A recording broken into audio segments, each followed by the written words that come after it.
percaya janjimu. Shalom. Banyak dari kita membaca Alkitab dalam bahasa Indonesia tanpa menyadari bahwa ada beberapa kata yang diterjemahkan sebagai dosa ternyata memiliki makna yang lebih kaya dan berbeda dalam bahasa aslinya dan dalam terjemahan bahasa Inggris. Dua kata penting yang sering disamakan adalah sin dan sins. Tapi tahukah kita bahwa memahami perbedaannya dapat mengubah cara kita memandang keselamatan?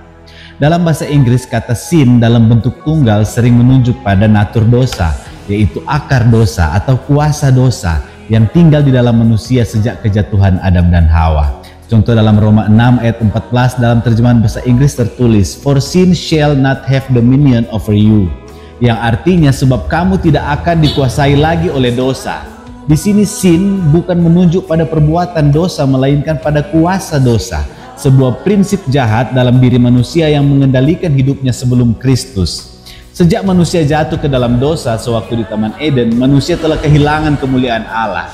Manusia dengan natur dosa hukumnya adalah maut atau mati kekal. Manusia tidak akan bisa lagi hidup kekal bersama Allah dalam kemuliaannya. Akan tetapi begitu besarnya kasih Allah kepada manusia sehingga Dia menebus kita dari belenggu sin atau kuasa dosa itu yang tercatat dalam Yohanes 3 ayat 16. Lewat salib, darah Yesus menjadi penebusan bagi manusia. Jadi sin atau kuasa dosa yang inilah yang ditebus Yesus di kayu salib. Sebaliknya kata sins atau bentuk jamak menunjuk pada perbuatan-perbuatan dosa seperti mencuri, berbohong, membenci, iri hati, dan lain-lain. Contohnya dalam 1 Yohanes 1 ayat 9 dalam terjemahan bahasa Inggris tertulis seperti ini. If we confess our sins, He is faithful and just to forgive us our sins. Dalam bahasa Indonesia, jika kita mengaku dosa kita, maka Ia adalah setia dan adil, sehingga Ia akan mengampuni segala dosa kita. Yang diampuni di sini adalah perbuatan-perbuatan dosa kita, bukan natur atau kuasa dosanya, karena kuasa dosa telah dikalahkan Yesus di kayu salib. Setiap sins atau perbuatan dosa membutuhkan pengampunan dari Tuhan. Sedangkan sin atau kuasa dosa membutuhkan penebusan atau pembebasan yang telah Yesus lakukan di kayu salib, sehingga setiap orang yang percaya kepadanya memperoleh jaminan keselamatan. Dan ingat, sins atau perbuatan dosa tidak bisa membatalkan jaminan keselamatan ini. Karena keselamatan kita adalah anugerah, bukan karena usaha manusia.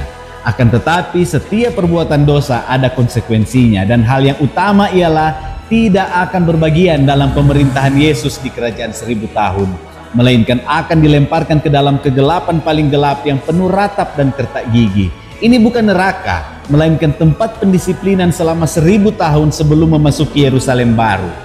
Jika kita tidak membedakan antara sin dan sins, maka kita hanya fokus pada pengampunan dosa atau sins, tetapi tidak menyadari kalau kita telah ditebus dan dibebaskan dari kuasa dosa yang harusnya menjadi alasan kita hidup berkenan kepada Tuhan. Mari kita renungkan bahwa keselamatan bukan hanya tentang pengampunan, tetapi juga tentang pembebasan. Terjemahan boleh terbatas, tapi pewahyuan Roh Kudus tidak terbatas. Mari kita hidup sebagai orang yang telah mati bagi kuasa dosa dan tidak lagi diperbudak olehnya. Tuhan Yesus memberkati kita semua. Shalom. Janjimu ajaib.